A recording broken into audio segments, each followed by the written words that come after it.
আমার বন্ধুগণ, আমার নবীজি শুধু নবী ছিলেন না, একজন সৎ ব্যবসায়ীও ছিলেন। তিনি ব্যবসা করেছেন।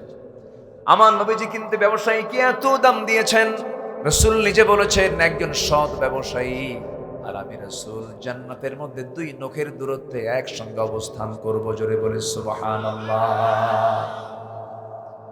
ব্যবসায়ীর দামটা কত বড়, কিন্তু আজকে ব্যবসায়ী হয়ে গেছে সালমানে ফরহামানের মতো লোকেরা, ঠিক কিনা? হচ্ছে ব্যবসায়ী, হলমার্ক কেলেঙ্কারি, ব্যাংক লুটপাট। কি লুটপাট?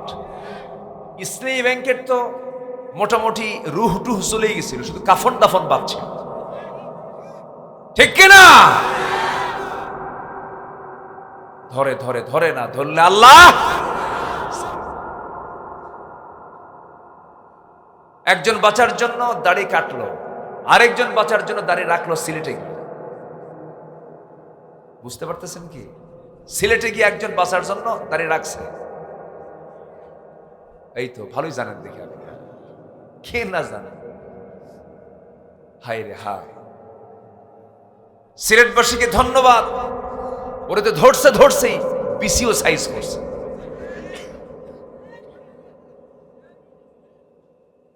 বদমাইশ, আকাম কুকাম করে, আবার কয় আমি সাইদের ফাঁসির রায় আমি নিজে দিয়েছি। সম্মানিত ভাইয়েরা, আল্লাহ আছেন না নাই? আসতে বলবেন না, আল্লাহ আছেন না নাই?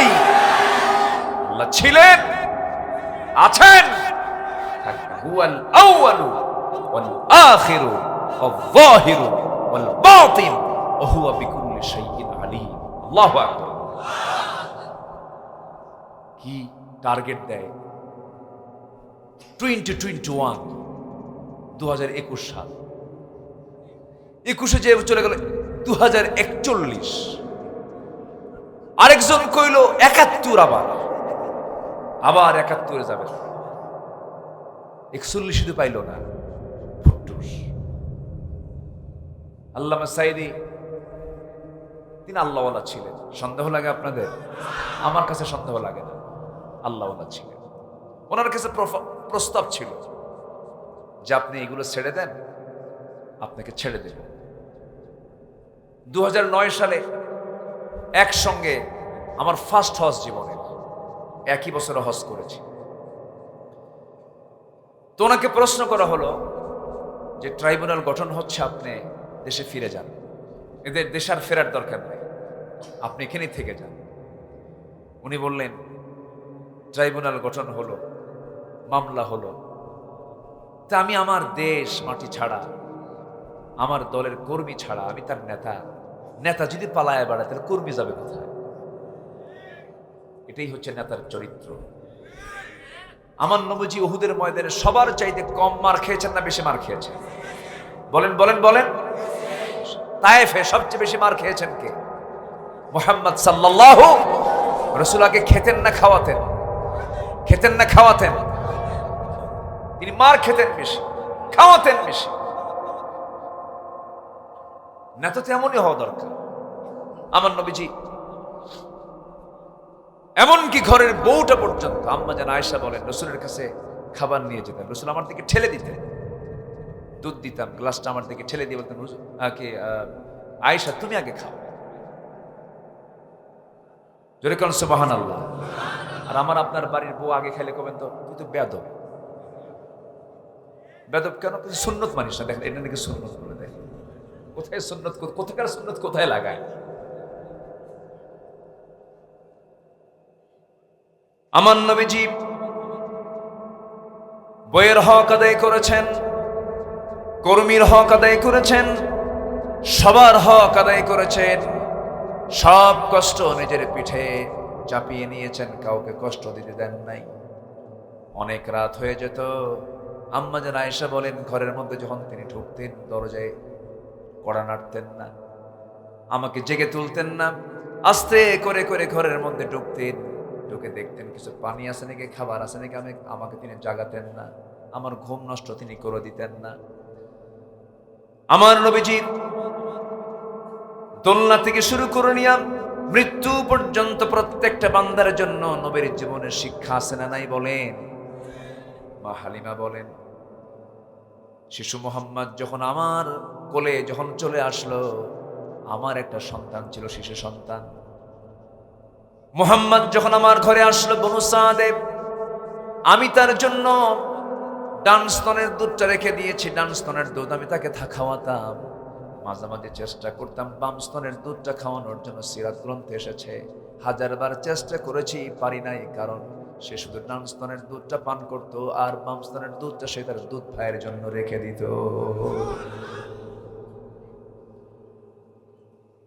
আমার বন্ধুগণ, আমার ভাইরা, এই দুনিয়া ছেড়ে আমিও যাব, আপনিও যাবেন, কেউ বাঁচার জন্য আসি নাই, সবাই দুনিয়া থেকে বিদায় হয়ে যাব। আমাদের সিরাতটা সুন্দর হওয়ার দরকার আছে না নাই বলেন? আমাদের চরিত্র সুন্দর হওয়ার দরকার আছে না নাই বলেন? তার জন্য একটা মডেল দরকার। সেই মডেলটা আল্লাহ রাব্বুল আলামিন বানায় দিয়েছেন, উসওয়া হাসানা করেছেন মুহাম্মদ সাল্লাল্লাহু। এই সূরা আহজাবের 21 নম্বর আয়াতে আল্লাহ রাব্বুল আলামিন বলেছেন, লাকাদ কানা লাকুম ফি রাসূলিল্লাহি উসওয়াতুন হাসানাহ লিমান কানা ইয়ারজুল্লাহা ওয়াল ইয়াওমাল আখির ওয়া যাকারাল্লাহা কাসীরা। জোরে বলুন আল্লাহু আকবার। তোমাদের জন্য উত্তম আদর্শের বাস্তব নমুনা কেউ নয়, একজন ব্যক্তি, তাকে সিলেকশন দিয়েছেন। তিনি কে? মুহাম্মদ সাল্লাল্লাহু আলাইহি ওয়াসাল্লাম। রাসূলকে মানো, তোমরা রাসূলকে ফলো করো। রাসূলকে আমরা ফলো করব এক জায়গায় না সব জায়গায়? খেতে খেতে কার আদর্শ ফলো করব? রাসূলের। রাসূল কেমন করে খেতেন, হাসতেন কেমন করে, চলতেন কেমন করে, হাঁটতেন কেমন করে, ঘুমাতেন কেমন করে, আমার রাসূলের সকল আমলের সুন্নাহ সবকিছু হাদিসে আছে না নাই? আছে না নাই? সেই মডেলগুলো বাদ দিয়া যুবকরা এখন মডেল ধরেছে হলো ইন্ডিয়ান কিছু অভিনেতা আছে, আবার কিছু খেলোয়াড় আছে, ফুটবল ক্রিকেটারদেরকে ফলো করে। ক্রিকেটারদের মাথার চুল কেমন, ওইরকম করে চুল কাটে। বিশ্বকাপ খেলা দেখে, মেসির মাথার চুলের সাইজে। আছে না নাই? দুই দিকে চুল নাই। এখন ম্যাক্সিমাম যুবকদের মাথার চুল দুই দিকে চুল নাই, পিছনেও চুল নাই, চামড়া বের করা, মাথার উপরে গোল কইরা সেন্ট মার্টিন দি। আছে না নাই? নারিকেল জিনজিরা। যখন বলা হয় যুবক তোমার এই স্টাইল তুমি পাইছো কোথায়, এটার আদর্শ কোথায়, তোমার এটার মূলটা কোথায়, কে বুঝবেন না হুজুর? আপনি কিছু বোঝেন? আমি তো ব্যাক ডেটেড, আপডেট হতে হয়। দেখতেছেন না খেলা হচ্ছে, কে তোমার এই মডেলটা? কে? মেসি। তুমি কে? নেইমার। তুমি কি? কুত্তা। আছে না নাই?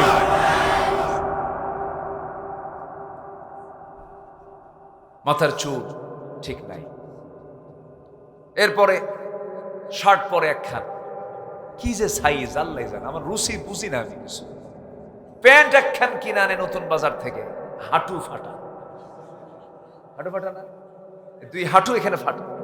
আচ্ছা ফাটা হাঁটু দিয়ে নামাজ হবে বলেন তো? আচ্ছা নামাজ আগে না সতর ঢাকা আগে? সতর ঢাকতে হবে আগে।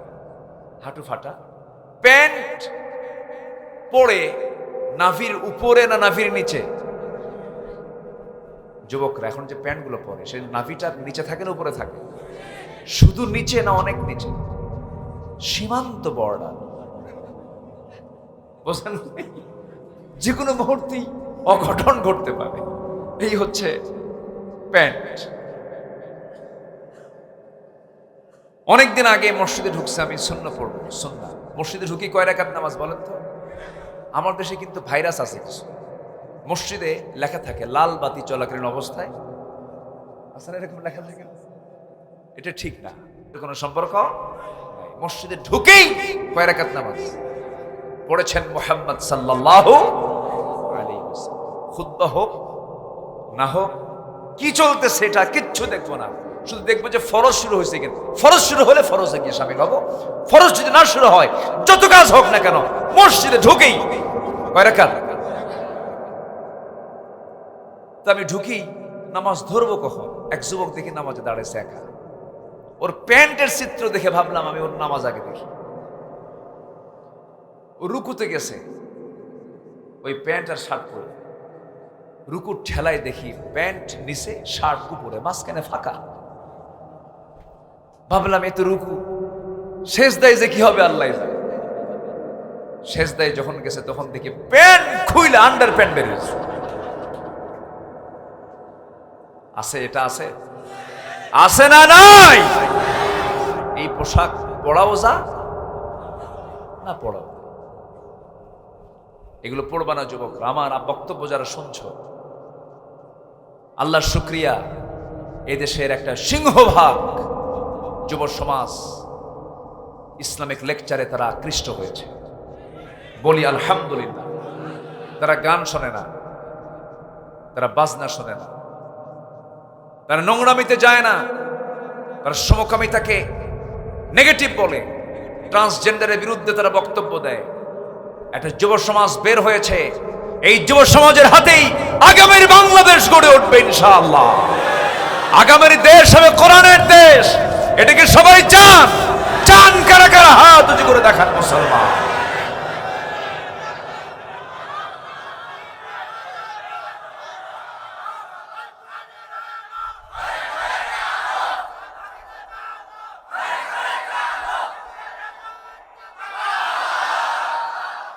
আল্লাহ কবুল করুন, জোরে বলি আমিন, আরো জোরে আমিন। সব দেখেছি আমরা, একজনের স্বামীর দেশ আর একজনের বাপের দেশ, মাঝখান দিয়ে আমরা শেষ।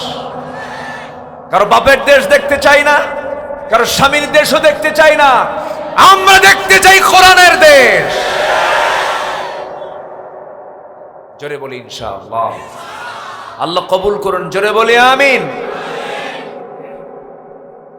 আর কিছু আলেম সমাজকে আমি জানিয়ে দিতে চাই, মিডিয়া তো আছে, সমস্যা নেই, জানিয়ে দিতে চাই, ফতুয়াবাজি করবেন না। খালি হারাম হারাম খোঁজে, আছে না কিছু, এটা হারাম, এটা হারাম, এটা হারাম, এটা। ওদের কিতাবের নামই একটা আছে, মানে কিতাবুল হারাম।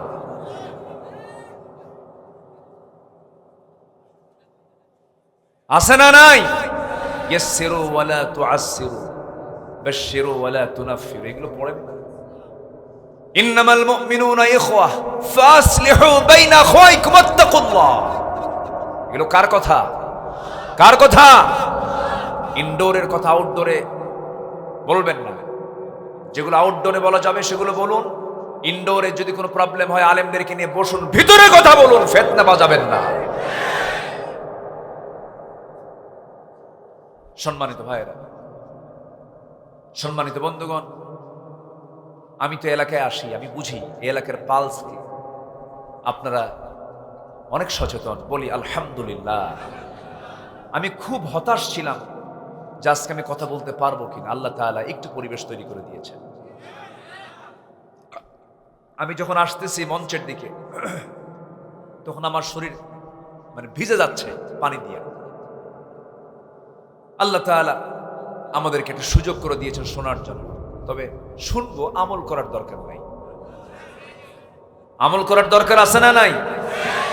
এটা যেন না হয় মাহফিল শেষে যে হুজুর তো ওয়াজ হেভি সুন্দর করছে, অথবা খুব একটা হয় নাই, মানে উনি আমলের নিয়ত শোনেন।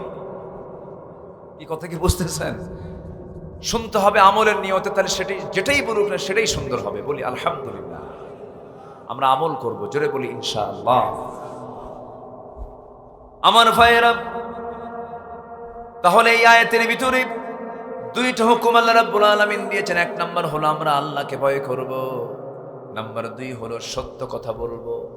সত্য কথা বলার ফলাফল হলো আল্লাহ তাআলা, আয়াত যদিও এখানে শেষ হয়েছে কিন্তু কথা শেষ হয় নাই। সাদিদাই ইউসলিহ লাকুম আ'মালাকুম। যারা আলেম ওলামা তারা বুঝে গেছেন, তোমরা যদি সদা সত্য কথা বলো, সোজা সাপটা যদি কথা বলো, তোমাদের যে আমলগুলো আছে আমলগুলোকে আল্লাহ রাব্বুল আলামিন সংশোধন করে দিবেন যদি কোনো ভুলও হয়ে থাকে। যেরকম সুবহানাল্লাহ। শুধু সংশোধন করে দিবেন না, একটা গুনাহ নয়, তোমার জীবনে অর্জিত যত গুনাহগুলো আছে সমস্ত গুনাহগুলো আল্লাহ রাব্বুল আলামিন মাফ করে দিবেন।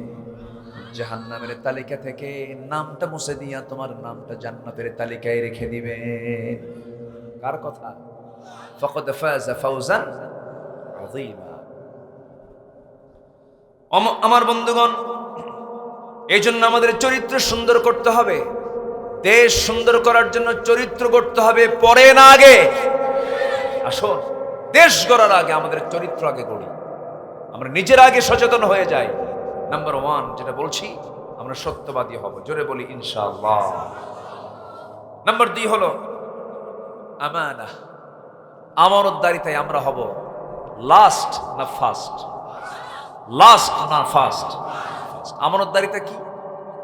স্বামীর কাছে স্ত্রী একটা আমানত, স্ত্রীর কাছে স্বামী একটা আমানত। একটা কোম্পানির মালিকের অধীনে যে চাকরি করবে, যে কর্মচারী বা কর্মকর্তা, ওই মালিকের কাছে এই কর্মচারী তার কাছে আমানত, আবার কর্মচারীর কাছে মালিকও আমানত। দেশের যিনি প্রধানমন্ত্রী হবেন, রাষ্ট্র তার জন্য একটা আমানত। কিন্তু এই আমানতের কি খেয়ানত হয়েছে 16 বছর? আজ থেকে খেয়ানত হয়েছে? কেমন হয়েছে? কনসেপ্ট একটু হিসাব। ওই তো কিছুই নেই,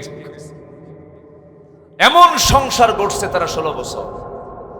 18 লক্ষ কোটি টাকা হলো আমার দেশের ঋণ। এই সংসারের ঋণ কত? 18 লক্ষ কোটি টাকা।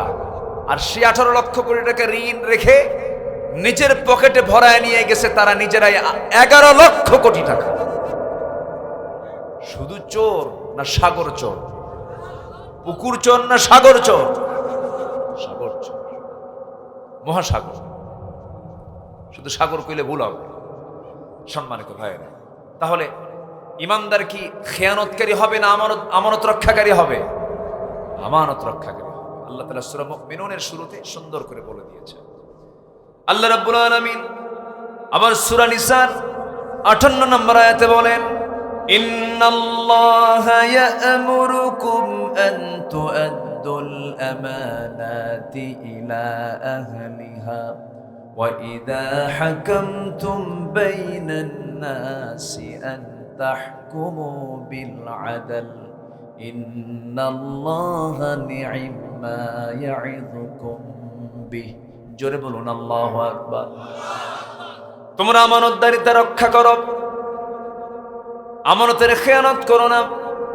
অন্য জায়গায় বলছেন, ওয়াল্লাযীনা হুম লিআমানাতিহিম ওয়া আহদিহিম রাউন। যারা ঈমানদার হবে তারা ওয়াদাও ঠিক রাখবে, আমানতও ঠিক রাখবে। বউটা স্বামীর কাছে আমানত, স্বামী বউয়ের কাছে আমানত।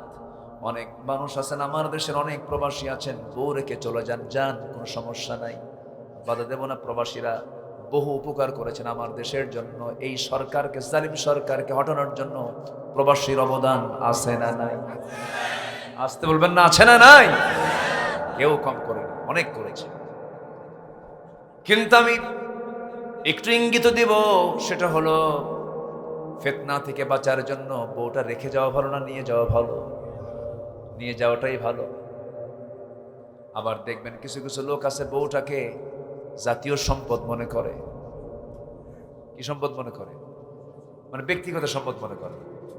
কি করে? বউটা নিয়া R15 উঠায়। R15 হুন্ডার নাম আছে না? এই যুবকরা কথা কয় না, আছে না? ভার্সন চেঞ্জ হয় মাঝে মাঝে। R15 কত? আচ্ছা, হ্যাঁ, R15 বিশাল ভাবসাবি আলাদা। হুন্ডায় যখন চড়ে ভাবে আমি ফেরেশতা জিবরাইল। আছে না নাই? ওর কাছে আর মানে উপরতলার নিচতলা নাই, প্রয়োজনে ট্রাকের তল দিয়েও যাবে। জানে ট্রাকের তলে যায় না কিছু? যায় কি না? তো R15 উঠে দেখবেন কিছু কিছু পুরুষ আছে, স্বামী আছে, বউরে আবার হুন্ডে উঠায়। R15 হুন্ডার আবার প্যাসেঞ্জার সিট হলো দোতলা, আর ড্রাইভিং সিট হলো নিচতলা, ঠিক কিনা? তো প্যাসেঞ্জার সিটটা হলো উঁচা আর ড্রাইভিং সিটটা হলো নিচু। তো নিচু সিটে বসে হলো ড্রাইভার স্বামী, আর প্যাসেঞ্জার সিট দোতলায় উঠায় দেয় হলো বউরে, যেন দেখতে কোনো অসুবিধা না হয়। হুন্ডায় উঠায় নিয়া একদম পোরশাটু, একদম আড্ডা থেকে শুরু করে আড্ডা না কি বলে, আড্ডা আছে একটা, ওখানে সব আড্ডা দেয়। তা আড্ডা থেকে শুরু করে নিয়ে একদম চলে গেছে নজিপুর পর্যন্ত, নওগাঁ পর্যন্ত এক টানে। এমন টান মারে, সে টান শোনার জন্য আবার যেদিক দিয়ে ধোঁয়া বের হয় ওটাকে কি বলে, ওটা না আউট, ওটা রাখে না। ওটা যদি না রাখে তখন আওয়াজ কমে না বাড়ে, এমন আওয়াজ দেয় বুঝায় এই মিস করিস আমার বউরে সবাই দেখ। বুঝলেন নাই? বউকে এক চোটে দেখায় দিবে। সন্ধ্যার আগ দিয়ে আত্রাই নদীর তীরে ঘেঁষে গোধূলি বেলায় সূর্যের হলুদ কিরণ সূর্যের সামনে বউটাকে পাশে দাঁড়ায়া দিয়া 16 Pro Max, এই ঠিক আছে না এই যুবকরা, 16 Pro Max দিয়ে ছবি তুলে সেই ছবি ফেসবুকে আপলোড করে লিখে দেয়, প্রিয় বন্ধুরা আসুন সবাই আমার বউকে জামাতের সাথে দেখি। কিসের সাথে? জামাতের। বউকে জামাতের সাথে দেখার জিনিস? বউ কি জাতীয় সম্পদ না ব্যক্তিগত সম্পদ? এটা কি আমানত রক্ষা না আমানত খেয়ানত? আমানতের। এইরকম করে ইমানদার কখনো আমানতের খেয়ানত করবে না। বইয়ের হক আদায় করবে, স্বামীর হক আদায় করবে। মেয়েরা,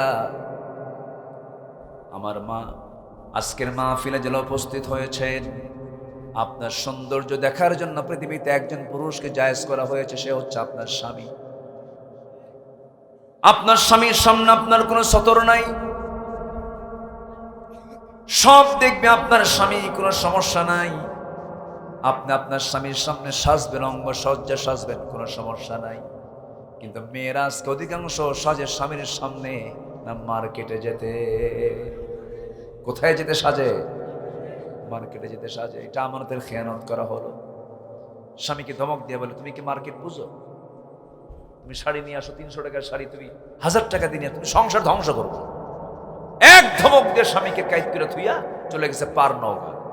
কি নওগাঁ আছে না? পার নওগাঁ আছে না? ভাবতেছেন চিনি না? সব চিনি। চলে গেছে পার নওগাঁ, নিউ মার্কেটে ঢুকছে। দোকানদারের সামনে গিয়ে মাথার চুল ছেড়ে দেওয়া, 3 পিস পরা, হাই হিল লাগানো, ভ্যানিটি একখান ব্যাগ নিছে, মাথা থেকে পা পর্যন্ত সব জায়গায় সাজানো, মুখে মানে আটা ময়দা দিয়ে প্লাস্টার করা। আছে কিনা বলেন? আছে না? এগুলো ধোকাবাজি। এগুলো কি বলেন তো? ধোকাবাজি।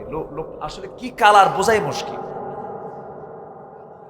চলে গেছে মার্কেটে, দোকানদারের সামনে গিয়ে ঠ্যাঙের উপরে ঠ্যাং তুলে দিয়ে বলে, ভাইয়া একটা শাড়ি দেখানো যাবে কি? মানে আছে না? আছে না নাই? এমন সুন্দরতার বাচন ভঙ্গির শব্দের উপস্থাপনা, দোকানদার তো চিত হয়ে পড়ে গেছে। দোকানদার শাড়ি একখান বের করে নিজের গায়ে লটকা দিয়ে বলে, আপা এই শাড়ি কিন্তু আপনাকে দারুণ মানাবে। ওটা আরেক বদমাইশ।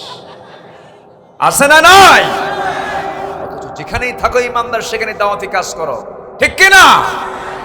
ইউসুফ আলাইহিস সালাতু ওয়াস সালাম আক্রান্ত হলেন, তার সুন্দর চেহারা ছিল তার বড় ফিতনা। সুন্দর চেহারা আল্লাহ কোন নবীকে দান করেছিলেন? এত সুন্দর, মানে তার দিকে তাকালে আর ফেরত, চোখ ফেরতের সুযোগ। এত সুন্দর চেহারা আল্লাহ পাক তাকে দান করেছিলেন।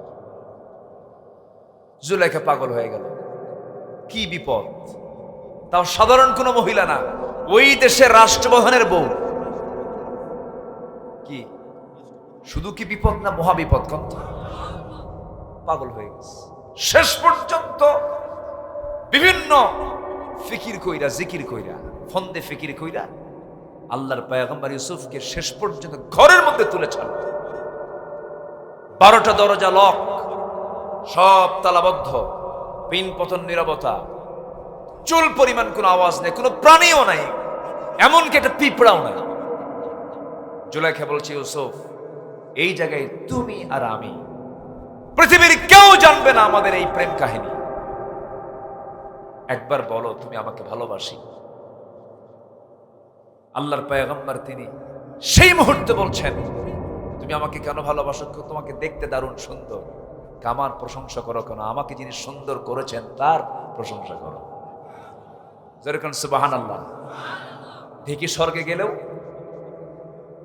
আছে না কথা, ঢেকি স্বর্গে গেলেও ধান পাবে, একটা কথা আছে। এত বড় মুসিবতে পড়েছেন আল্লাহর পয়গম্বর, সেখানেও ওই মহিলাকে দাওয়াত দিচ্ছেন। সাইয়েদনা ইউসুফ আলাইহিস সালাম, জুলাইখা, আমার চোখের প্রশংসা করো না, আমার চুলের প্রশংসা করো না, আমার চেহারার প্রশংসা করো না, আমাকে যিনি বানিয়েছেন সুন্দর করে, সে সুন্দর আল্লাহর প্রেমে পাগল হয়ে যাও। আল্লাহু আকবার। জুলাইখা তবুও পাগল। শেষ পর্যন্ত অনেক চেষ্টা করা হলো। সাইয়েদনা ইউসুফ কি তার দিকে ঝুঁকে পড়েছেন? কাকে ভয় করেছেন? এটাই হলো কার ভয়? আল্লাহর ভয়। নারীর প্রতি পুরুষের টান আছে না নাই? আসতে বলে আছে না নাই? ওমা উবাররিউ নাফসি ইন্নান নাফসা লাম্মারাতাম বিসু। মন চায়, কিন্তু মন চাইলে কি সব করা যাবে? মন চাইলে কি সব করা যাবে? নারীর প্রতি টান পুরুষের কে দিয়েছেন? আবার পুরুষের প্রতি নারীর টান কে দিয়েছেন? আল্লাহ দিয়েছেন। কিন্তু এই টান থাকতে হবে পরের বউ না নিজের বউ? দেখছেন অনেকে পরের বউ কইছে, এই পরের বউ না নিজের বউ, এটা যেন মনে থাকে। অন্যের বউ না। অন্যের বউ হলো খেয়ানত হয়ে যাবে। এখন তো মোবাইলের যুগ, আর পিয়নের দাম নাই, পিয়ন সবচেয়ে বড় হলো মোবাইল। আমার বন্ধুগণ, কত সংসার ভেঙে যাচ্ছে মোবাইলের কারণে, আছে না নাই বলেন? সংসার সব ভেঙে চুরমার হয়ে যাচ্ছে, খেয়ানত হয়ে যাচ্ছে। গত 2 বছর আগে চুয়াডাঙ্গা মাহফিল ছিল, সেখানে গেলাম। খেতে বসেছি, এশার নামাজের সময় খাইতে শুরু করব। আমি এক মুরব্বি এসে বলছে, হুজুর আমার জন্য দোয়া করেন। বললাম কি দোয়া? আমার বড় মেয়ের জন্য দোয়া করবেন। বড় মেয়েটার বিয়ে দিছি ঠাকুরগা।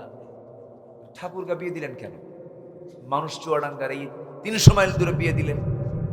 বলতেছে, হুজুর বিয়ে তো আমি দেই নাই, বিয়ে হয়ে গেছে। বললাম বিয়ে হয়ে গেল কেমনে?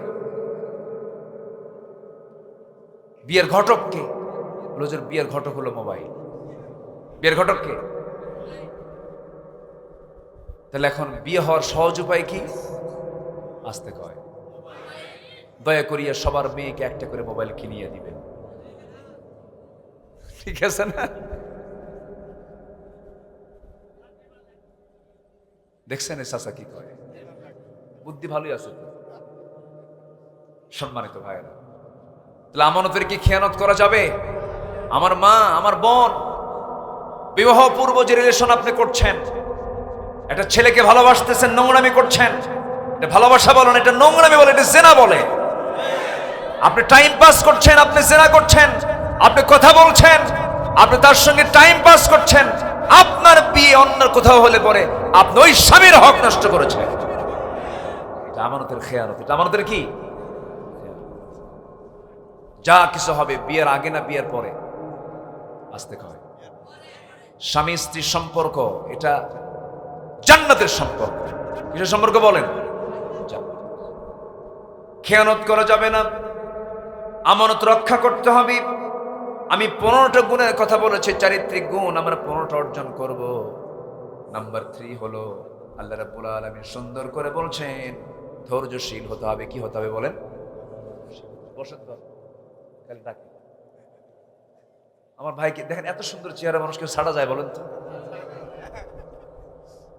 আল্লাহর পয়গম্বর ইউসুফের চেহারা সুন্দর ছিল না? কি সুন্দর চেহারা মানুষ দেখেন। বলি আলহামদুলিল্লাহ। বসেন, আমরা একসঙ্গে দোয়া করে যাবো ইনশাআল্লাহ। জোরে বলি ইনশাআল্লাহ। একটা লোক নড়ছে না, মাশাআল্লাহ। সবাই ফজর পড়বেন তো নাকি? ফজর মিস হবে না কারো? এশার নামাজ আওয়াজ কমে গেছে, অনেকে পড়ে নাই, আমি বলবো না এটা। সবাই কি ফজর পড়বেন? শুধু এই ফজর না, সব ফজর। ফজর দিয়ে যার দিন শুরু হবে তার কোনো নামাজ কাজা হবে না। সকল নামাজের মূল নামাজ কোন নামাজ? নামাজের সকল 5 ওয়াক্ত নামাজের মা হচ্ছে ফজর। মা হচ্ছে কি? ফজর। ফজর নামাজ পড়বেন কারা কারা? একটু হাত তুলে দেখেন দেখি। জোরে বলি ইয়া আল্লাহ। আমাদেরকে ফজর, যোহর, মাগরিব, ইশা 5 ওয়াক্ত সালাত আদায় করার তৌফিক তুমি আল্লাহ দিয়ে দাও। জোরে বলি আমিন, আরো জোরে আমিন। চারিত্রিক গুণাবলী কয়টা বলতে চেয়েছি? 15টা। নাম্বার 2 চলে গেল। 1 নাম্বার কি হচ্ছে? আমরা কথা বলবো বাঁকা না সোজা। নাম্বার 2 খেয়ানত না আমানত, খেয়ানত না আমানত। নাম্বার 3 হলো ধৈর্যহীন না ধৈর্যশীল, ধৈর্যশীল। বিয়ে আগে না ধৈর্য আগে, ব্যবসা আগে না ধৈর্য আগে, নামাজ আগে না ধৈর্য আগে, মাহফিলে আসা আগে না ধৈর্য আগে? ধৈর্য না থাকলে আপনি বসতে পারবেন? চলে যাবেন। এই যে বসে আছেন, ধৈর্য আছে না নাই? আমার বন্ধুগণ, আল্লাহ রাব্বুল আলামিন এই পৃথিবীতে একজন মানুষকে ধৈর্যের পিরামিড বানিয়েছেন। তিনি হচ্ছেন আমার নবী মুহাম্মদ সাল্লাল্লাহু আলাইহি ওয়াসাল্লাম। রাসূল জীবনে মার খেয়েছেন একবার না বারবার, বারবার মার খেয়েছেন। এত মার খেয়েছেন যে তায়েফের কথা কে না জানেন, কি ধৈর্যের পিরামিড তিনি ছিলেন। মূসা আলাইহিস সালাম তার কওম ধ্বংসের জন্য আল্লাহর কাছে প্রার্থনা করেছেন। নূহ আলাইহিস সালামকে প্রার্থনা করেছেন। অন্যান্য নবীরা আল্লাহর দরবারে তার উম্মতের প্রতি গজব নাযিলের জন্য প্রার্থনা করেছেন। কিন্তু আমার নবীজি তায়েফবাসীকে প্রতিশোধ নিয়েছেন না মাফ করে দিয়েছেন? মাফ করে দিয়েছেন, ক্ষমা করে দিয়েছেন। এতবার খেলেন যে সেন্সলেস হয়ে পড়ে থাকলেন। মাথা রক্তগুলো গড়ে গড়ে শরীর দিয়ে ভিজে ভিজে পার তলার গিয়ে জুতার তলার সঙ্গে পায়ের তলার জমাট বেঁধে গেছে। টেনে টেনে জুতাটা টান মেরে বের করা যায় না, এমন পরিমাণ রক্ত ঝরেছে নবীজির দেহ থেকে। চোকা চোকা পাথর নবীর গায়ে নিক্ষেপ করা হয়েছে। তায়েফের সমস্ত কাফেররা মেরে দিয়েছে। আমার নবীজির সেন্সলেস থেকে সেন্স যখন ফিরে এসেছে, জিবরিল আমিন এসে বললেন, ইয়া রাসূলুল্লাহ, আপনি যা বলবেন তাই হবে। এই তায়েফকে 2 দিকের পাহাড় দিয়া চাপা দিয়ে শেষ করে দেওয়া হবে। রাসূল একখান মুস্কি হাসি মেরে বলেন, ভাই জিবরাইল, যদি ধ্বংসই করে দাও, কালিমার দাওয়াত আমি কার কাছে পৌঁছাবো? আমি মাফ করে দিলাম, আমি ক্ষমা করে দিলাম। কি ধৈর্য তার মধ্যে কাজ করেছে? কোনো হিংসা তার মধ্যে কাজ করে নাই, কোনো প্রতিশোধ তার মধ্যে কাজ করে নাই। ইমানদার কি হিংসুক হয় না উদার হয়? হিংসুক ইমানদার কি প্রতিশোধ পরায়ণ হয় নাই, সে উদার হয়, উদার হয়, ক্ষমাশীল হয়। আপনি মানুষকে ক্ষমা করবেন, আল্লাহ আপনাকে ক্ষমা করবেন। আল্লাহু আকবার। আপনি শক্ত হবেন, আল্লাহ শক্ত হয়ে যাবেন। এই জন্য আমরা নম্রতা শিখবো, আমরা ধৈর্যশীলতা শিখবো। আমরা ধৈর্যের সঙ্গে আল্লাহর সম্পর্ক বড় গভীর সম্পর্ক। আল্লাহ নিজে বলছেন, আল্লাহু মা'আস সাবিরিন, আমি আল্লাহ ধৈর্যশীলদের সঙ্গে সর্বক্ষণ আছি। জোরে কোন সুবহানাল্লাহ। নাম্বার 4 হলো তাওয়াক্কুল। নাম্বার 4 হলো নির্ভরতা। নাম্বার 4 হলো একমাত্র ভরসা। ভরসা করবে একমাত্র কার উপরে? আসতে বলবেন না, কার উপরে? ছেলে হয় না, এটা কার? কার দেওয়া বলেন? মেয়ে হয় না, কার দেওয়া? সন্তান ছেলে হয় না, মেয়ে হয় না, আবার কারো কিছুই হয় না। এই ফয়সালা একমাত্র কার? মন খারাপ করা যাবে? মন খারাপ করা যাবে? যার তাওয়াক্কুল নাই, যার ভরসা নাই আল্লাহর উপরে, তার তো মন খারাপ হবেই। বারবার মেয়ে সন্তান হয়, 4টা মেয়ে সন্তান, লজ্জায় 5ম সন্তান মেয়ে হয়েছে, কই না? আছে না, এরকম আছে না? আমার এক মুসল্লি ছিল, হাই স্কুলের হেডমাস্টার, ওনার 7টা মেয়ে। কয়টা মেয়ে? 7টা মেয়ে। একদিন বললাম, ভাই আপনার ছেলে মেয়ে? হুজুর ছেলে তো নাই, আমার 7টা মেয়ে। আপনি খুশি? কেমন? দারুণ খুশি, আমি শিক্ষিত মানুষ। হুজুর যখন প্রশ্নই করলেন, আমি আরেকটু বলি। তো এই বেচারির অনেকদিন পর আবার তার সঙ্গে কথা হলো। উনি আবার এই বিষয়ে কিছু কথাবার্তা বললেন। আমার মুসল্লি তো, মাঝে মাঝে কথা হতো। হুজুর আমার 7টা মেয়ের পর আরেকটা মেয়ে আল্লাহ তাআলা আমার স্ত্রী গর্ভে দান করলেন। তো সন্তান যখন 8ম সন্তান যখন আমার স্ত্রী গর্ভে আসলো, আমার গোটাল গোষ্ঠী সব আমার বাড়িতে হাজির। হাজির হয়ে বলতেছে, কাম নাই কাজ নাই। কি কথা কি বুঝতেছেন? এ অঘটন ঘটাও শুধু না, শোনো, যা হয়েছে হয়েছে, এই বাচ্চার নাম রেখে দিবা, মানে সমাপ্তি, এরকম টাইপের। তো সন্তান তো পেটে আছে, জানি না কি হবে। হুজুর এবার 8 নাম্বার বাচ্চা মেয়ে হয়েছে। আমার বাড়িতে সব আসছে হাজির। কেউ কেউ বলে এটার নাম রাখো সমাপ্তি, আর না চাই না। কি কথা কি বুঝতেছেন? আর না চাই না। তো আমাকে যখন এইভাবে কথা বলা হলো, আমি তখন বললাম না, আমি আমার সন্তানের নাম ইতিও রাখলাম না, সমাপ্তিও রাখলাম না, আর না, চাই না, কিচ্ছু না, সন্তানের নাম রেখে দিলাম আশা, আরো আসো। কি কথা কি বুঝতেছেন? শুকরিয়া আদায় করার মতো কিছু বান্দা পৃথিবীতে আছে না নাই? মেয়েটা কম রহমত না বেশি রহমত? বলেন কম, বলেন বলেন বেশি রহমত। মেয়ে আছে যার ঘরে, রহমত তার বেশি আছে। যার ঘরে মেয়ে আছে তার ঘরে রহমত আছে, যার ঘরে মেয়ে নাই তার মধ্যে রহমত একটু কম আছে। এটা সত্যি বলতে পারবো, কারণ রাসূল মেয়েদের পক্ষে প্রশংসা করেছেন বেশি। রাসূল মেয়েদেরকে পক্ষে কথা বলেছেন বেশি। রাসূল বলেছেন মেয়েদের জন্য বেশি করে বাজার করো, মেয়েদেরকে মহব্বত করো। মেয়ের বাপেরা, আমি মেয়েদের বাপ, মেয়েদেরকে কখনো গালমন্দ করবে না, মেয়েদেরকে কখনো ধমক দিবে না, মেয়েদেরকে পাশে নিয়ে বসবে। আমার নবীজি পরিবারের প্রতি কত যত্নশীল ছিলেন। আমার নবীজি তার মেয়ে ফাতিমাকে বিয়ে দিয়েছেন, বাবার ঘর থেকে স্বামীর ঘরে চলে গেছে, কিন্তু আমার নবীজি তার সারা জীবন 3টা দিন পার করতে পারেন নাই তার মেয়ের চেহারা না দেখা ছাড়া। মেয়েকে বিয়ে দিয়েছেন, 3 দিন পার করেন নাই, দেখতে গেছেন ঘন ঘন। আমার দেশে কিছু কিছু মেয়ের বাপ আছে, মেয়েকে বিয়ে দিয়া 1 যুগ যায় না মেয়ের বাড়ি, এমন কিছু পাষণ্ড বাপ আছে না? নাই আছে, কিন্তু খোঁজ খবর নাই না, দিছি বিয়া যা করে খা।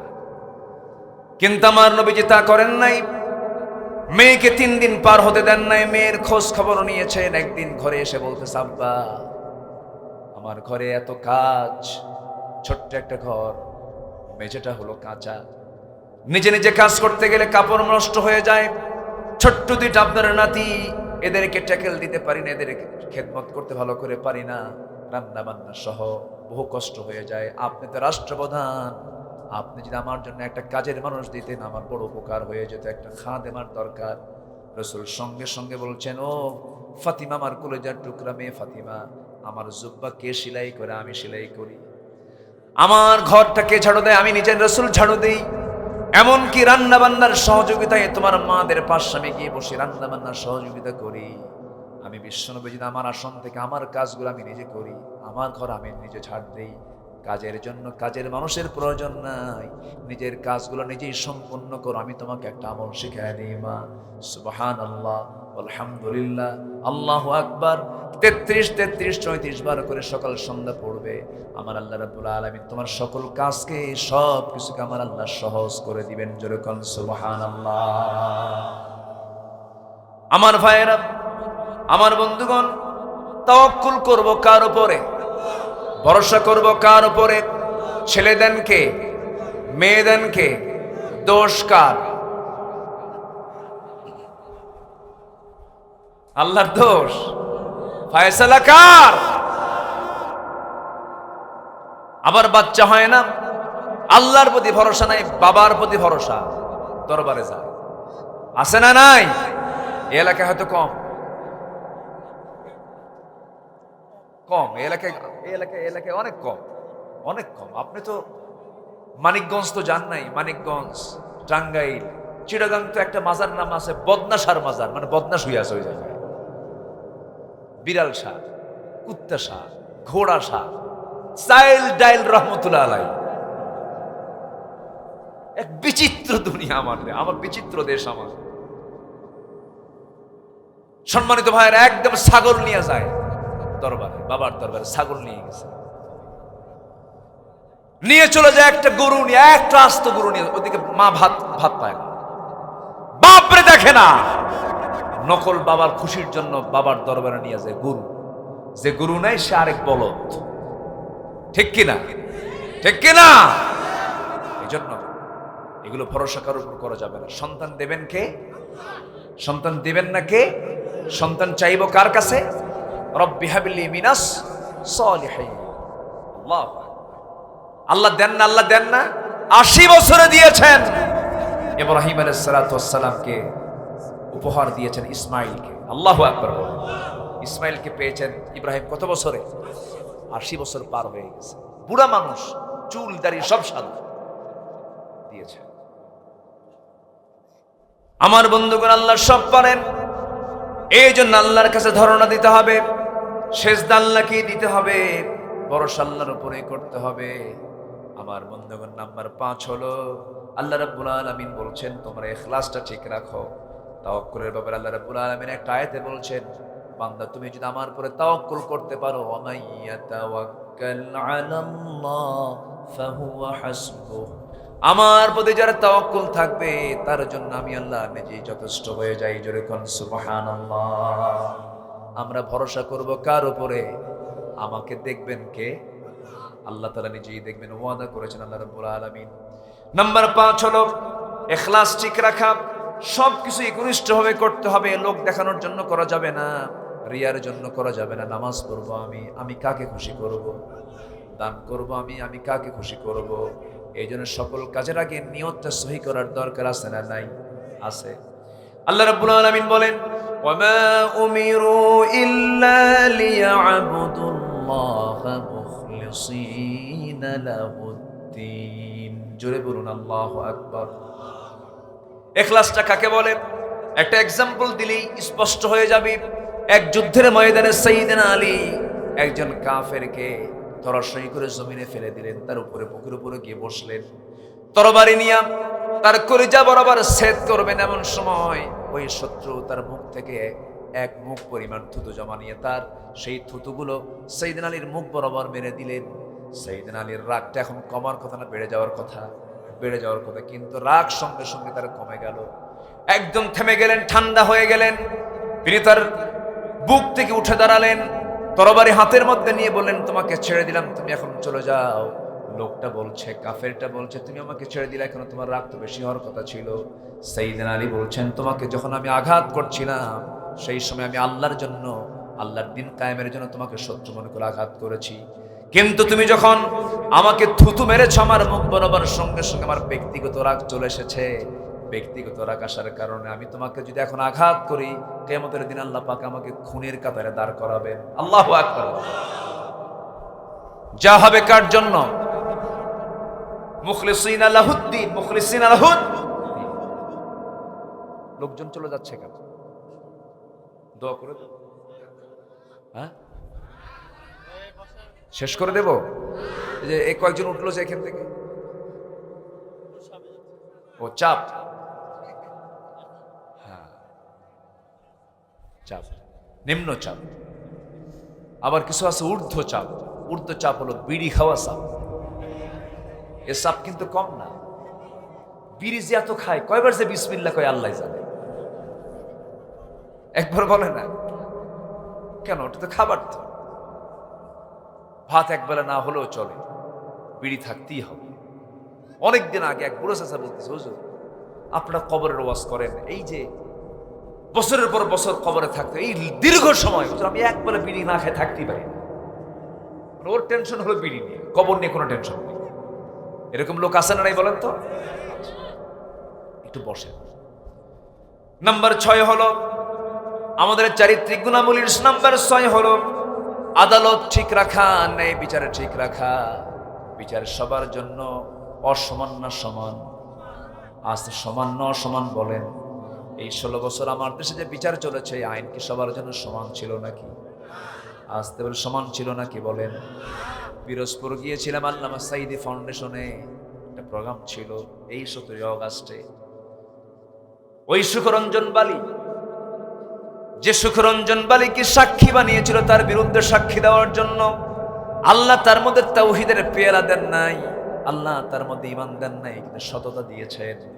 সেই সুখরঞ্জন বালি হিন্দু হওয়ার পরেও জীবন মৃত্যুর ঝুঁকি নিয়ে সে বলেছিল, না না আমি তোমাদের সাঈদীর বিরুদ্ধে আমি সাক্ষী দাঁড়াতে পারবো না, আমার জীবন চলে যাবে। আমি জানি আল্লামা সাঈদী একজন ভালো মানুষ, কোনো দোষ নাই।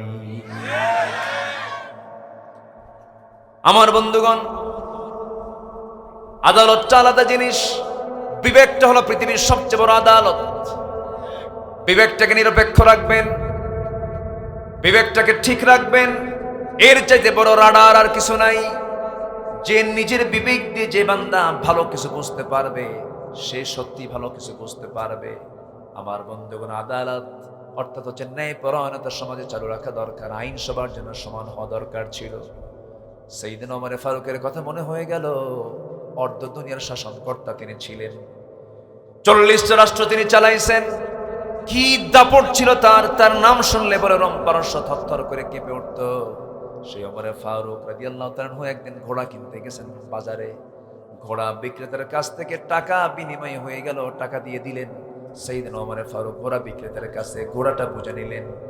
ঘোড়া বুঝে নিয়ে সেই ঘোড়াটা নিয়ে বাড়ির দিকে ফিরতেছেন। কয়েক মাইল যেতে না যেতেই ঘোড়ার 4টা পা অকেজো হয়ে গেছে।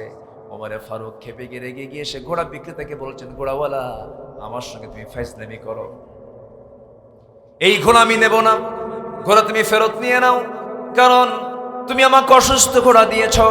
ঘোড়া বিক্রেতা বলতেছে, না না, আপনি আমাকে বুঝতে ভুল করলেন। আমি আপনাকে যখন ঘোড়াটা দিয়েছি তখন সুস্থ ছিল, আপনার কাছে যাওয়ার পরে ঘোড়া সুস্থ হয়ে পড়েছে। এই ঘোড়া আমি আপনাকে অসুস্থ অবস্থায় দেই নাই। ওমরে ফারুক বলছেন, না রে না, তুমি কিছুক্ষণ আগে আমাকে ঘোড়া দিলে, এখনই নষ্ট হয়ে গেছে, আমি তোমার এই ঘোড়া নেব না, টাকা আমাকে ফেরত দাও। এবার ঘোড়া বিক্রেতা বলতেছে, তাহলে দোষ আমারও হতে পারে, আপনারও হতে পারে, এটার ফয়সালার জন্য আমিও না আপনিও না, আমরা চলুন আদালতে চলে যাই। কোথায় চলে যাই? আদালতে। তাহলে বলেন, আদালতে যাওয়ার জন্য প্রস্তাব দিচ্ছে খলিফা ওমর না একজন ঘোড়া বিক্রেতা? চিন্তা করেন, সাধারণ একজন ঘোড়া বিক্রেতা বলতেছে, চলুন আমরা আদালতে চলে যাই। সাইয়েদনা ওমর ফারুক বলেন, চলো, তুমি যেহেতু বলে ফেলেছ আদালতে যাবে, আমিও আদালতে চললাম, চলো যাই, কি ফয়সালা হয় দেখি। আদালত প্রাঙ্গণে ঢুকে এজলাসের ভিতরে তিনি ঢুকে বললেন, ঢোকা মাত্রই সেই জায়গায় বিচারপতি বসা ছিল। বিচারপতির আসন থেকে বিচারপতি দাঁড়ায় বলতেছে, খলিফাতুল মুসলিমিন, আপনি এই জায়গায় কেন? আপনি খলিফা, আমাদের কি হয়েছে? আপনি কি বিষয় নিয়ে আদালতে হাজির হয়েছেন? সঙ্গে সঙ্গে ওমর ফারুক বলছেন, বিচারপতি আপনার চেয়ারে আপনি বসুন, আপনি ওমরকে দেখে বিচার করবেন না, আপনি কোরআনকে সামনে রেখে বিচার করবে। জোরে কোন সুবহানাল্লাহ। দুনিয়াতে বসে জান্নাতের সংবাদ এমনি পাওয়া যায় নাই। সাইয়েদনা ওমর ফারুক বললেন, বিচার শুরু করে যাও। ও বাদী, তুমি কি বলবে বলো। ঘোড়া বিক্রেতা তার সব কথাগুলো বলে ফেললে। এবার ওমর ফারুক বলে ফেললেন। এই দুই কথা শোনার সঙ্গে সঙ্গে বিচারপতি সেই জায়গায় থেকে দাঁড়িয়ে বলছেন, আমিরুল মুমিনিন, আমি আপনাকে সম্মান করি, আপনি আমার আমির, আপনি আমার খলিফা, আমি আপনাকে রেসপেক্ট করি, সম্মান করি, কিন্তু আজকে দুইজনের মুখ থেকে যে কথাগুলো শুনলাম, আজকের এই আদালতের রায়টা আপনি ওমর ফারুক আপনার পক্ষে যাবে না, রায়টা সম্পূর্ণ এই ঘোড়া বিক্রেতার পক্ষে চলে যাবে। আল্লাহু আকবার বলবেন না? এবার ওমর ফারুক বলছেন, একটু বুঝাইয়া দেন আপনি আমাকে। বিচারপতি বলতেছেন, কাজী শুরাইহ ইবনুল হারিস আল কিন্দি রাহমাতুল্লাহ আলাইহি, শতাধিক বছর তিনি বেঁচে ছিলেন, যিনি খলিফা ওমরের বিরুদ্ধে রায় দিয়েছেন, সাইয়েদনা আলীর বিরুদ্ধে রায় দিয়েছেন। আল্লাহু আকবার। আইন সবার জন্য। এবার কাজী বুঝাইয়া দিচ্ছেন, বিচারপতি বুঝাইয়া দিচ্ছেন, আমিরুল মুমিনিন শোনেন, আপনি আমার সামনে যে অবস্থান করে, আপনি আমার সামনে দাঁড়িয়ে থেকে যে কথাটা বলছেন, আমিও বলছি আপনার সামনে কথা, আপনি বলছেন আমার সামনে কথা, এই আদালত চত্বর থেকে আপনি সুস্থ অবস্থায় ফিরে যাবেন, এর গ্যারান্টি আপনি দিতে পারবেন নাকি না? মালাকুল মউত যখন তখন আসতে পারে। তাই যদি হয় আপনার ঘোড়া আপনি বুঝে নিয়েছেন, টাকা লেনদেন হয়ে গেছে, সুস্থ ঘোড়া বুঝে নেওয়ার পর ওই অসুস্থ যদি ঘোড়াটা আপনার মালিকানায় যাওয়ার পরে হয়ে যায়, এই দোষটা কেন আপনি ঘোড়াওয়ালাকে দিবেন? অসুস্থ হয়েছে আপনার মালিকানা, এটাই আপনাকে বুঝে নিতে হবে। ঘোড়া, আপনি অসুস্থ ঘোড়া নিয়ে আপনার বাড়িতে চলে যান। সুবহানাল্লাহ বলবেন না? চলে আসলেন বাড়িতে, মুচকি হাসি মেরে চলে আসলেন। পরের দিন সেন্ট্রাল কমিটির বৈঠক, মজলিসে শুরার বৈঠক। সেই শুরার বৈঠকে ওমর ফারুক বললেন, শোনো, অমুক জনপদে একজন আঞ্চলিক বিচারপতি আছে, যে আঞ্চলিক বিচারপতির কাছে আমি বিচার প্রার্থী হয়ে দাঁড়িয়েছিলাম। সে এত বড় সাহসী, সে ব্যক্তিকে দেখে বিচার করে নাই, সে কোরআনকে দেখে বিচার করেছে। আমি ওমর আমার বিরুদ্ধে পর্যন্ত রায় দিতে সে দিল কাঁপায় নাই, সে ভয় পায় নাই। আমার বিশ্বাস, ওই জায়গা থেকে নিয়ে জাতীয় পর্যায়ে বিচারপতি বানাও, তাকে পদোন্নতি দিয়ে দাও। জোরে কোন সুবহানাল্লাহ। খলিফার বিরুদ্ধে রায় দিলে পরে তাদের পদোন্নতি হতো, তাদের প্রমোশন হয়ে যেত। আর আমার দেশে কোনো বিচারপতি যদি রাজার বিরুদ্ধে রায় দেয়, রাষ্ট্রের বিরুদ্ধে রায় দেয়, ওরে পাগলা বানায়া গারদে পাঠায়, বিদেশে পাঠায় দেয়। আছে রেকর্ড, আছে রেকর্ড, আছে না নাই? আমার দেশের সাক্ষীর সাইজ দেখেন। আল্লামা সাইদির মামলার একজন সাক্ষী, যে সাক্ষী, যে ঘটনা ঘটেছে ৭১, সাক্ষীর জন্ম হলো ৭৭। সাক্ষীর জন্ম কি? ঘটনা ৭১ জন্ম হলো ৭৭, তাহলে দেখলো কেমনে? রুহের জগৎ থেকে। কিসের জগৎ থেকে দেখছে? আদালত ঠিক রাখতে হবে, ন্যায় বিচার করতে হবে। আল্লাহ রাব্বুল আলামিন বলেন, ইয়া আইয়ুহাল্লাযীনা আমানু কুনু কাওয়ামিনা লিল্লাহি শুহাদাআ বিল কিসত। জোরে বলি আল্লাহু আকবার। তোমার আদালতটা ঠিক রাখো, ন্যায় বিচার ঠিক রাখো। ওমর ফারুক রাদিয়াল্লাহু তাআলা আনহুর অসংখ্য ঘটনা আছে, এরকম বহু নজির আছে। তিনি সত্য বিচার করতে গিয়ে নিজের ছেলেকে পর্যন্ত ছাড় দেন নাই। নিজের ছেলেকে মদ্যপানের অভিযোগে প্রমাণ হওয়ার পর তিনি নিজের হাতে চাবুক তুলায় নিয়ে পিটায়া দুনিয়া থেকে বিদায় হয়ে গেছে, কবরবাসী বানায় ফেলেছেন। আল্লাহু আকবার। সাইয়েদনা ওমর ফারুকের ছেলে ঘোড়া কিনেছে। কি কিনেছে? ঘোড়া কিনেছে। ছোট্ট ঘোড়া কিনে মোটা তাজাকরণ করে বেশি টাকা দিয়ে বিক্রি করবে। কিন্তু ঘোড়াটা যেই জমির ঘাস খায়, সেই জমি হলো রাষ্ট্রের জায়গা। খলিফা ওমর ফারুক রাষ্ট্রের একটা জায়গায় থাকেন, তার পিছনে একটা ঘাসের জায়গা আছে, রাষ্ট্রের জায়গায় ঘাস জন্মেছে। সেই ঘাসগুলো ওমর ফারুকের ছেলে ঘোড়াগুলো কিনে এনে এই জায়গায় ঘাসগুলো খাওয়ায়। ওমর ফারুক কোনোদিন কিচ্ছু বলেন নাই, খা খা, বড় হোক। ঘোড়া যখন বড় হয়ে গেছে, ঘোড়া বিক্রি করতে গেছে, সেদিন তিনি লক্ষ্য করেছেন ঘোড়া বিক্রি করতে গেছে আসুক টাকা নিয়ে। ঘোড়া বিক্রি করার বিক্রিত টাকা নিয়ে যখন দরজার মধ্যে ঢুকেছে, এবার বলতেছে, বাজান থাম, ঘোড়া বিক্রি করছস নাকি? হ্যাঁ। কত টাকা? এত টাকা। কিনছো কত টাকা দিয়া? এত টাকা দিয়া। লাভ হয়েছে কত? এত টাকা। এই লাভের টাকাটা নিজের পকেটে না ঢুকাইয়া রাষ্ট্রের কোষাগারে জমা দে, কারণ ঘাস হলো রাষ্ট্রের জায়গার ঘাস। আল্লাহু আকবার বলেন। কথা বোঝা যায়? এমন ওমরকে আমার দেশে আসার দরকার আছে না নাই? আসতে বলবেন না, আছে না নাই? বেশি না, বেশি না। কোরআনের শাসন যারা চায়, শুধু একটা সময় আপনারা দেন, 5 থেকে 10 বছর, গোটা পৃথিবীর একটা আধুনিক কল্যাণ রাষ্ট্রের রূপ নেবে বাংলাদেশ। আল্লাহ কবুল করুন। জোরে বলি আল্লাহুম্মা আমিন। আলোচনা করব। আলোচনার মজা তো সামনে পড়ে আসা। একটু বসেন। আল্লাহু আকবার। না না, আমি যাব না তো। মাশাআল্লাহ, দেখছেন কি ধমকটা? দেখছেন? আল্লাহ কবুল করুন। জোরে বলি আমিন। এই ধমকে মহব্বত আছে। এই ধমকে কি আছে? মহব্বত আছে। বসে না, চাচা তো যায় না, আবার আসছে তো। ও মাইনাসে গেছিলেন না? তাই তো, এই লোক তো যাওয়ার কথা না। জি, আল্লাহ বরকত দান করুন। জোরে বলি আমিন। নাম্বার 8 হলো দয়া থাকা দরকার। ইরহাম তুরহাম। ইরহাম তুরহাম। দয়া করবা, দয়া পাবা। তাহলে চারিত্রিক গুণাবলীর মধ্যে একটা হচ্ছে দয়া থাকা। কি থাকা বলেন তো? দয়া থাকা, সহানুভূতি থাকা, চোখে পানি আসা, কারো কষ্টে কষ্ট পাওয়া, কারো আনন্দে আনন্দ পাওয়া, কারো কষ্টে কষ্ট পাওয়া। এটা হচ্ছে ইমানদারের চারিত্রিক গুণ। অভিনয় করা যাবে না। দেখবেন ভোট চাইতে যায় অনেকে, কান্না আসে না, বুঝলেন? ওই নেয়, কি কয়, চোখে পানি আসে, কি বলে ওটা? টাইগার বাম। আমি পারি। টাইগার বামটা হাতে নিয়ে যখন ভোট চাইতে যায়, তখন এরকম করে মাখে আর আসেন, এরকম আসে না? এরকম আসে না? ও চাচ্ছে। এগুলো অভিনয় না। দয়া, মায়া, সহানুভূতি, এটা মুখ থেকে না দিল থেকে? মুখ থেকে না দিল থেকে? দিল থেকে। এটা হচ্ছে ইমানদারের চারিত্রিক বৈশিষ্ট্য। আল্লাহ রাব্বুল আলামিন বলেন, খুযিল আফওয়া ওয়া আমুর বিল উরফি ওয়া আ'রিদ আনিল জাহিলিন। ক্ষমা করো, আল্লাহ তোমাকে ক্ষমা করে দিবেন। সৎ কাজের নির্দেশ দাও, মূর্খদেরকে এড়িয়ে চলো। নাম্বার 9 হলো নম্রতা, তাওয়াদু। মান তাওয়াদু ফাকাদ রাফাহু আল্লাহ। যে ব্যক্তি নম্র হবে, যে ব্যক্তি বিনয়ী হবে, আল্লাহ তার মর্যাদা বাড়ায় দিবেন। যে ব্যক্তি যত ভদ্র হবে, তার মর্যাদা কমবে না, বাড়বে, বেড়ে যাবে। আমরা অভদ্র হব না, ভদ্র হব। উগ্র হব না, নম্র হব? নম্র হব। আমার নবীজি শত্রুর সঙ্গে কখনো খারাপ আচরণ করেন নাই। আমার নবীজি সবার সঙ্গে সুন্দর আচরণ করেছেন। আমার নবীজি একদিন সাহাবায়ে কেরামকে নিয়ে কথা বলছেন, এমন সময় দেখতে পেলেন একটা ইহুদির লাশ কাঁধে বহন করে সব নিয়ে যাচ্ছে। আমার নবীজির লাশটা দেখি সামনে দাঁড়ায় গেলেন। সাহাবায়ে কেরাম বললেন, ইয়া রাসূলুল্লাহ, একটা ইহুদির লাশ দেখে আপনি কেন দাঁড়ায় গেলেন? আমার নবীজি বলছেন, ও আমার সাহাবীরা, লোকটা ইহুদি হতে পারে কিন্তু সে তো মানুষ, মানুষকে সম্মান করার দরকার আছে না নাই বলেন? আচ্ছা, এটা হচ্ছে ভদ্রতা, এটা হচ্ছে শালীনতা, এটা হচ্ছে নম্রতার লক্ষণ। অহংকার তার মধ্যে কাজ করতো না। আমরা অহংকারী হব না।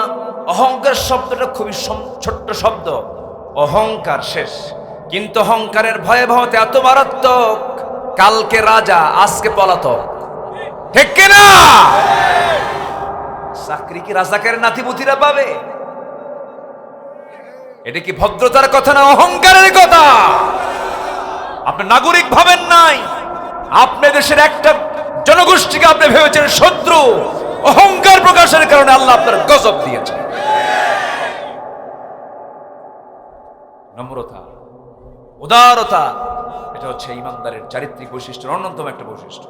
নাম্বার 10, কৃতজ্ঞতা, শুকর। আল্লাহ রাব্বুল আলামিন বলেন, শুকরিয়া আদায় করবে তুমি, আমার নিয়ামত বৃদ্ধি পেয়ে যাবে। শুকর নিয়ামত, নিয়ামাতাত আসফুন কুনাত, কুফর নিয়ামত, নিয়ামাতাত বিরুন কুনাত, লা ইন শাকারতুম লাযিদান্নাকুম ওয়া লা ইন কাফারতুম ইন্না আযাবি লাশাদীদ। আল্লাহ রাব্বুল আলামিন সূরা ইব্রাহিমের 7 নম্বর আয়াতে বলছেন, শুকর যদি আদায় করতে পারো নিয়ামত বাড়ায় দেব, শুকর যদি না আদায় করো জেনে রেখে দে আমার শাস্তি সবচাইতে কঠোর, বড় কঠোর শাস্তি আমার। নাম্বার 11 হলো সাহসিকতা, সুজা। ইমানদাররা হবে ভীরু পুরুষ না সাহসী পুরুষ। বলেন বলেন বলেন বলেন। পিঠ দেখাবে না বুক দেখাবে? পিঠ না বুক? বুক দেবে পেতে, আবু সাইদের মতো, ঠিক কিনা? আবু সাইদের বাড়িতে গিয়েছিলাম, ওর বাপকে বললাম, ওনার মাকে বললাম, কথা কিছু শুনলাম। সে সত্য অনুসন্ধানী একটা ছেলে ছিল। সে সবসময় সহি সত্যকে খুঁজে বেড়ানোর জন্য চেষ্টা করেছে। একটা মানুষ চিন্তা করেন, বুক পেতে দিতে পারে, কতটুকু অদম্য, কত আত্মবিশ্বাসী হলে পারে সে এমন ভূমিকা পালন করতে পারে। আল্লাহু আকবার বলেন। সে জুলুমকে সহ্য করতে পারেনি, সে জুলুমের বিরুদ্ধে দাঁড়িয়েছে সামনে। তার দাঁড়িয়ে থাকাটা আল্লাহ তাআলা গোটা জাতির জন্য কবুল করে নিয়েছে। বিশাল বড় ব্যাপার। এটা নির্বাচন করে দিয়েছেন কে? আসতে বলবেন না কে? আল্লাহ। সাহসিকতা আমাদের মধ্যে থাকার দরকার আছে না নাই? আল্লাহ এক জায়গায় টান মেরে বলছেন, সূরা আলে ইমরানের শেষের দিকে আল্লাহ রাব্বুল আলামিন বলেন, 200 নম্বর আয়াত, ইয়া আইয়ুহাল্লাযীনা আমানু সাবিরু ওয়া সাবিরু ওয়া রাবিতু ওয়াত্তাকুল্লাহা লাআল্লাকুম তুফলিহুন। জোরে বলুন আল্লাহু আকবার। তোমরা ধৈর্য ধরবে, সাহসী হবে, আল্লাহ তোমাদেরকে সফল করে ফেলবেন, সফলতা দিয়ে দিবেন। নাম্বার 12 হলো নেক কাজের আদেশ দেবে, অসৎ কাজের বাধা দেবে। আল কুনতুম খায়রা উম্মাতিন উখরিজাত লিন-নাসি তা'মুরুনা বিল মা'রুফ ওয়া তানহাউনা আনিল মুনকার। সূরা আলে ইমরান 110 নম্বর আয়াতে আল্লাহ রাব্বুল আলামিন বলে দিচ্ছেন, তোমরা সৎ কাজের আদেশ দেওয়া, সৎ কাজের বাধা দেবে। হুকুমটা কার বলেন? এই এলাকায় কোনো চাঁদাবাজি করতে দেওয়া যাবে? এই দায়িত্ব সবার আছে না নাই বলেন? এই এলাকায় কোনো সিনেমাবাজি করা যাবে? কোনো মদের আসর করা যাবে? কোনো জায়গায় যাত্রা প্যান্ডেল করা যাবে? মাহফিল হবে যেখানে যাত্রা থাকবে না সেখানে এগুলো প্রতিবাদ করার দরকার একার না সবার? সবার। নম্বর 13 হলো বিশ্বাসযোগ্যতা। বিশ্বাসী হতে হবে, সিকাহ, এটাকে অর্জন করতে হবে। আল্লাহ রাব্বুল আলামিন বলছেন, ওয়াল্লাযীনা হুম লিআমানাতিহিম ওয়া আহদিহিম রাউন। যারা আমানত ঠিক রাখবে, যারা ওয়াদা ঠিক রাখবে, বিশ্বাসযোগ্যতা যারা অর্জন করবে, এরা হচ্ছে আমার পছন্দের বান্দা। নম্বর 14 হলো আল ইখলাসু ফিল আমাল, নিষ্ঠাবান হওয়া। আল্লাহ রাব্বুল আলামিন বলছেন, আমি তোমাদেরকে কেন সৃষ্টি করেছি? আল্লাযী খালাকাল মাউতা ওয়াল হায়াতা লিয়াবলুয়াকুম আইয়ুকুম আহসানু আমালান ওয়া হুয়াল আজিজুল গফুর। জোরে বলি আল্লাহু আকবার। নিষ্ঠার সাথে সমস্ত কাজগুলো করা, সময় নাস আল্লাহু ইউহিব্বুল মুহসিনিন। যারা ক্রোধকে সংবরণ করবে, দমন করবে, মানুষকে যারা মাফ করবে, আল্লাহ তাকে মাফ করে দিবেন। জোরে বলি সুবহানাল্লাহ। চারিত্রিক গুণাবলী শুনলাম কয়টা? আসতে বলবেন না কয়টা? সবার কি মনে থাকবে নাকি? মনে রাখবেন ইনশাআল্লাহ। 1 নাম্বার হলো সত্যবাদিতা। বলেন কি 1 নাম্বার কি? নাম্বার 2 হলো আমানতদারিতা, নাম্বার 3 হলো ধৈর্যশীলতা, নাম্বার 4 হলো তাওয়াক্কুল, নাম্বার 5 হলো ইখলাস, নাম্বার 6 হলো আদালত ন্যায় বিচার, নাম্বার 7 হলো তওবা ক্ষমা প্রার্থনা, নাম্বার 8 হলো দয়া সহানুভূতি, নাম্বার 9 হলো নম্রতা, নাম্বার 10 হলো কৃতজ্ঞতা, নাম্বার 11 হলো সাহসিকতা, নাম্বার 12 হলো নেক কাজের আদেশ দেওয়া, সৎ কাজের বাধা প্রদান করা, নাম্বার 13 হলো বিশ্বাসযোগ্যতা, নাম্বার 14 হলো নিষ্ঠাবান হওয়া, নাম্বার 15 হলো সহনশীল হওয়া। এই সমস্ত গুণগুলো আমি আমার মুখ থেকে বললাম না আল্লাহর আয়াত দিয়ে বললাম? আল্লাহর আয়াত মানে কার কথা? আল্লাহর কথা। এই সমস্ত গুণগুলো অর্জন করো, আল্লাহর 8টা জান্নাত খুঁজে বের করে জান্নাতে প্রবেশ করো। আল্লাহ কবুল করুন। জোরে বলি আমিন। সবার বাড়িতে মা বোন আছে না নাই? মা বোনরা পর্দা করে কিনা এই ব্যাপারে খেয়াল করার দরকার আছে না নাই? মেয়েদের জন্য পর্দা করা কি? আরো জোরে, আরো জোরে, আরো জোরে। যারা মেয়েদেরকে উলঙ্গ দেখতে চায় তারা জেনাকার, ঠিক কিনা? যারা মেয়েদেরকে উলঙ্গ দেখতে চায় তারা কি বলেন? জেনাকার। জেনার পক্ষে যারা থাকে তারাই জাতীয় কথা বলতে পারে। আমার মেয়েকে ঢাকিয়ে দিতে হবে, আমার স্ত্রীকে ঢাকিয়ে দিতে হবে বোরকা দিয়ে। এই দায়িত্ব একার না সবার। আল্লাহ তাআলা সবাইকে এই দায়িত্ব পালন করার তৌফিক দান করুন। জোরে বলি আল্লাহুম্মা আমিন। বোরকা পরার প্রচলনটা আগের চাইতে একটু বাড়ছে, বলি আলহামদুলিল্লাহ। ভালো, এটা লক্ষণ ভালো। এখন তো দাড়ি নিরাপদ। এখন দাড়ি কি আপদ না নিরাপদ? নিরাপদ। নিরাপত্তা আল্লাহ পাক দিয়েছেন। আগে তো দাড়ি রাখলেই বিশ্বজিৎকে ধরে শিবির ট্যাগ লাগায় হত্যা করা হয়েছে, ঠিক আছে? বিশ্বজিৎ সে একটা হিন্দু ছেলে, তার মুখে একটু হালকা হালকা দাড়ি ছিল। সে বলল আমি হিন্দু ভাই। কেন আমি হিন্দু? তুই হিন্দু না। শেষ পর্যন্ত সে প্যান্ট খুলে দেখাইছে আমি হিন্দু, এরপরও তাকে খুন করেছে। এত পরিমাণ জুলুম, অত্যাচারের স্টিম রোলার চালিয়েছিল। সম্মানিত ভাইয়েরা, আয়না ঘরে থাকা ব্যারিস্টার আরমান